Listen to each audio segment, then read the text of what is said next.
All right, good morning again. It's about 10:03 and it's time for us to get started. I don't want to delay anymore. I want to respect your time.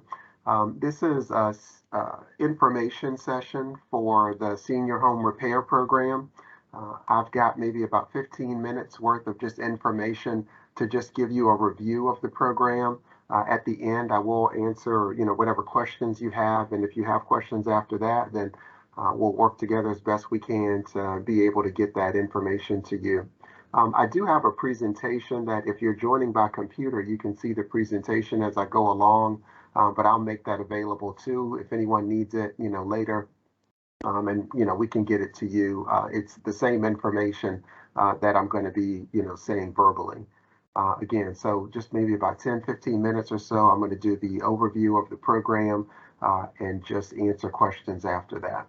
All right, so the program that we are um, offering and pretty excited to offer is the Senior Home Repair Program. This program, just to give you an overview, the goal is to fund small home repairs for seniors who are qualified as low income and who own homes in the city of Portsmouth, Virginia. The funds for this program are provided by what's this Community Development Block Grant Program. Each city or most larger cities like Portsmouth get an allocation from the federal government of community development block grant funds. And the city of Portsmouth has decided for this year to allocate to us $150,000 for this program. So we're happy to have that. We're thankful to the city of Portsmouth and excited to be able to put these funds to work for seniors who have homes in need of repair in Portsmouth. The funding limit for each project, though, is $15,000. So while we have $150,000 total for the program, home by home or project by project or family by family, the maximum is $15,000. So I just want to say now and just be real clear. This program is not intended to be a whole home rehabilitation. It's really for smaller projects, specific projects, things that can improve livability. But $15,000 as the program limit is not going to fully renovate any homes. So I just wanted to be clear on that. And then lastly, as far as the program overview, I just wanted to be clear that this program is managed by the Portsmouth Redevelopment and Housing Authority. The funding is coming from the federal government through the city of Portsmouth to Portsmouth Redevelopment and Housing Authority. And most people know this, but just for clarity, the Portsmouth Redevelopment and Housing Authority is not the city of Portsmouth. We're a separate entity from the city of Portsmouth. But it is our mission, of course, to provide, quality and decent housing in the city of Portsmouth. So that's the program overview. As far as rules and regulations, anytime, a program is federally funded, it always has, more regulations than I'm sure we would like to see. I'm going to cover just a couple of them, but there are a lot of rules that, we have to follow that we'll get into as we go through the program. But the main three rules, that I wanted to just mention are these. The first is that this program is intended for heads of households or homeowners in Portsmouth that are age 62 or older at the time of application. So as long as you're 62 years old or older when you submit the application, then you've met that requirement. But it is for seniors. It is targeted for seniors. And the age requirement is that you be 62 or older. The second requirement is that you must own a home in Portsmouth with no outstanding taxes. And so, hopefully everyone is, current on their taxes, property tax. There's nothing outstanding to the city of Portsmouth, but you must own a home in Portsmouth and not have any outstanding taxes on that home. The third item is income eligibility. And it's really important because I mentioned the funding that we have comes from the Community Development Block Grant Program, and that is, largely restricted to benefiting people who qualify as low income. So I'll give you an example of what low income means, and it's different for however large your household is. And the federal government comes up with these numbers based on the area that we live in. We don't create these. The city of Portsmouth doesn't create what the numerical limits are. Those come to us from the federal government. So currently, right now, today, based on the guidelines the government has given us for this program, if you are a one-person household, meaning you live alone, it's just one person in your household, in order to be low income, your income for all of the income coming into your house cannot be more than $47,350. So that's what HUD calls low income for a one person household. If there are two people in your household, you and a child, or you and another adult, or you and a spouse, whatever, if it's two people in your household, the income limit is $54,100. So to qualify as low income for a two-person household, you have to, if you count all of the income that comes into the house, it can't be more than $54,100.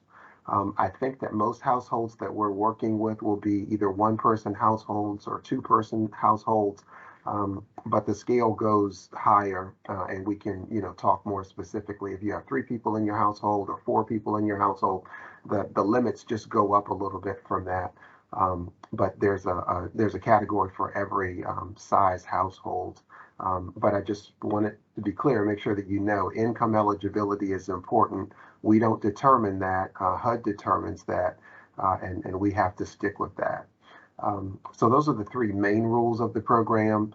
The fourth thing I just wanted to mention about rules is that, again, this is a federally governed program, and we don't control a lot of the regulations. We live with them, we use them to try to benefit as many people as we possibly can. So that's what we're doing here. All right, so that's the rules and regulations. I want to talk a little bit about program funding. And I've said a little bit of this already, but I just want to speak a little more about the program funding. First, the program limit, I said before, is $150,000.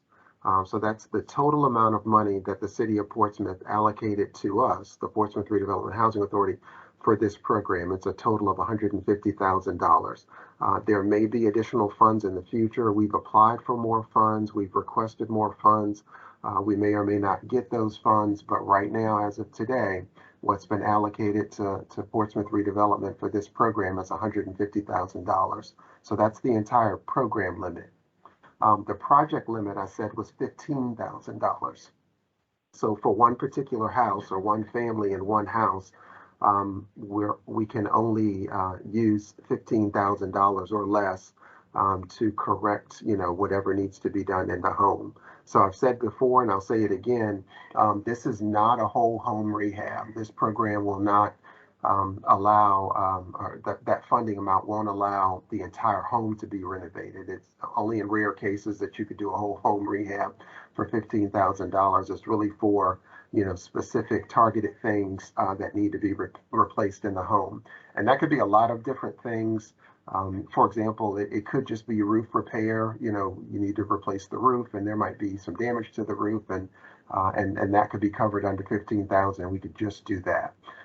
Windows, it may be not all your windows, but a few of the windows might be damaged or leaking or need insulation, and maybe we can just do windows. It could be that your water heater is out, or your HVAC system, is out or needs to be replaced, and it might be $6,000, $8,000, maybe $10,000 for just a whole new heating and air system. And so maybe we can do that.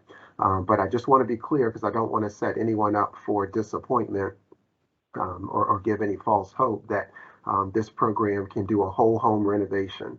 I watch, HGTV and love all the, home rehabs and all that, but this isn't that. We're really just trying and really only have the funding to do specific repairs for the home. So just wanted to be clear on that as far as program funding. And then the third thing I want to mention on program funding is that the funds secured by this program will be a loan, and that loan is forgiven over a period of 2 years. For example, if you maxed out and the repairs for the home were $15,000, then there would be a lien in place, basically a no interest, no payment loan that would be in place for $15,000. You wouldn't pay any payments on that. There's no interest that accumulates on that. But that lien is in place for 2 years. And then after the first year, it's forgiven 50%. So it would go down to $7,500. And then after the second year, it'd go down to zero. You wouldn't owe us anything at all. The reason that this program or the funds for the program is secured by a loan is we're just really trying to make sure that no one, takes advantage of the opportunity to get their home fixed up and then immediately sells it. So that's really the requirement there. And so can't stress enough, there's no payments on the loan. We don't want you to have to pay us anything. That's not what this is here for. But for 2 years, that loan will be in place and it'll be forgiven 2 years after 2 years. So after 2 years, you can do whatever you want. But we just want to make sure, like I said, that we don't renovate a home and then the person immediately sells the home. If they do, they can. If they want to, or something happens and they really need to renovate, they really need to sell the home. But if they do that within the 2-year period, some money will have to be paid back to the program so we can, go help some other people, which is what our goal is. So I'll be glad at the end, of course, to answer any questions if that was a little confusing, but I just wanted to mention that earlier. So that's really all I wanted to mention on program funding. Lastly, I just wanted to talk about the schedule and what we're doing right now. The $150,000 that's been allocated to us, although we're very thankful for it, it's not a lot of money based on the need that's there. We've already spoken to, so many people who are interested in this program, and we just know that we're not going to have enough funds to be able to help everyone. If we did, we would just let it be a running program that we would just do each day, every day. But we're doing it in this one particular season because we just know we don't have the funding to be able to take care of everyone who needs it. So for number one, I just wanted to say, as far as our timeline or our program schedule, you should have received a letter in the mail that told you that we were accepting applications until February 7th of 2022. So that's our cutoff for this particular funding period, February 7th of 2022. We need to receive all applications that we're going to be able to process by February 7th of 2022.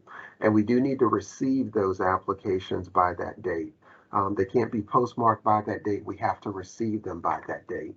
And so you can drop them off. You can mail them if you want to. If you want to mail that to our office, you can do that. But we have to receive them by February 7th, 2022. So just hopefully enough time, but not too much time because, again, we really want to get started. We know you want to get started, so we've got that deadline. Once we have all the applications in by February 7th, the next thing we're going to do is hold a lottery. That lottery is going to just kind of order all the applications and just kind of randomize it so that it puts an order by which we're going to be able to process the applications. Again, I said we're really expecting to have well more applications than we have funding for. And so, we just thought the best way, kind of most fair way to do that is to take all the applications and, put them into a lottery and kind of let there be a random process, not me, not, my boss or not anybody specific, just randomly, put an order to it. And based on whatever the order is of all the applications that we've received, we'll process applications in that order. And so that's what we're going to do. Now, if we're surprised if by February 7th we only have like 5 applications or something like that, then we won't need to do a lottery because we should be able to do all 5. So if that's what happens, then, wonderful, we'll just process that way. But we do, because we anticipate more applications than we have available funding, we do anticipate doing a lottery just to give order to the applications and tell us, which in which order that we can process the different applications that we receive.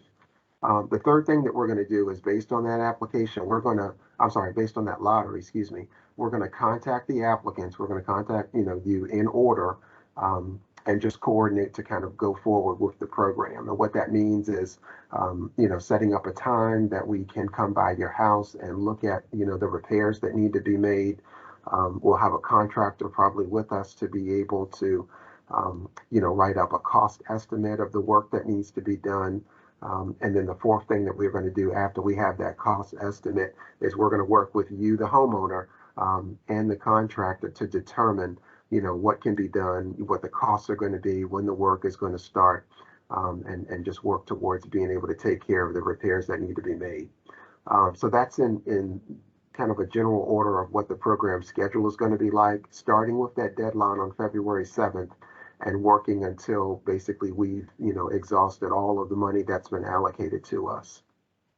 Now, I will say, if, it is possible that, we select someone through the lottery and we're able to, do the site visit, and that site visit might get to the place where the estimate to do the repair might be over $15,000.